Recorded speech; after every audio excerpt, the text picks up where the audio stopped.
میں اس فلور پہ ضلع ویسٹ کے ایک وائن شاپ کی نشاندہی کر رہا ہوں۔ سندھ اسمبلی کے وقفہ سوالات میں شراب کا بھی راج رہا۔ ارکان نے تحریری سوالات کے ساتھ ساتھ تابڑتوڑ ضمنی سوالات کیے۔ کراچی غربی سے MQM کے رکن سیف الدین نے شراب خانے کی نشاندہی کی۔ غازی آباد ایک علاقہ ہے میڈم، گلشن ضیاء، جنگل ہے، بیابان ہے، پاکستان بازار تھانے کی حدود ہے اور وہ وائن شاپ وہاں کھلا ہوا ہے۔ اس موقع پر ڈپٹی اسپیکر شیلا رضا نے صوبائی وزیر ایکسائز گیان چند کی رہنمائی کی اور مفت مشورہ دیا۔ پورا ایکسپلین کر دیں کہ فارنرز بھی آتے ہیں، ہوٹلز بھی ہیں انٹرنیشنل، اور مختلف ریلیجن کے لوگ اس کو پیتے ہیں، چھپ کے پیتے ہیں۔ چلیں آپ لکھیں۔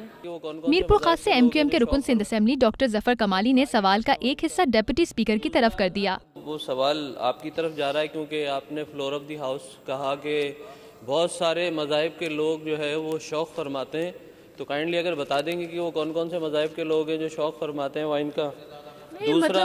دوسرا میرا جو سوال ہے وہ صرف کرسچن نہیں ہے، نان کرسچن بھی ہیں، بہت سارے ہندو بھی رہتے ہیں، پارسی بھی رہتے ہیں ہمارے ہاں، اور اس کے علاوہ بھی کافی مذاہب کے لوگ پاکستان میں ماشاءاللہ بستے ہیں، اسپیشلی کراچی میں۔ میڈم ماشاءاللہ کے ساتھ آپ کہہ رہی ہیں کہ ماشاءاللہ پیتے ہیں؟ بستے ہیں میڈم، یہ کوئی بستے ہیں۔ جب میں بات کرتی ہوں تو مجھے معلوم ہے کہ مائک پہ کیا کہنا چاہیے۔ اس میدان میں فنکشنل لیگ کی رکن نصرت سحر عباسی بھی کودیں۔ انہوں نے سرعام شراب ملنے کا گلہ کیا اور سوال کی آڑ میں تقریر کی تو ڈپٹی اسپیکر نے مائک بند کرانے میں عافیت جانی۔ تو یہ کھلے عام تھی ملے، ہر جائے تے نظر تھوچے، گھرن میں تھا ڈسوں کے دعوت میں تے کنڈ میں بیٹھا پین تھا۔ سر یہ کیڑو طریقہ تہاں جی کارکردگی کے سوال طرح نہیں ہوتا، ان کا مائک آف کر دیں بس۔ صوبائی وزیر گیان چند نے تفصیل سے سوالوں کے جواب دیے، جبکہ بعض اوقات روایتی وضاحتیں کی اور قوانین بتائے۔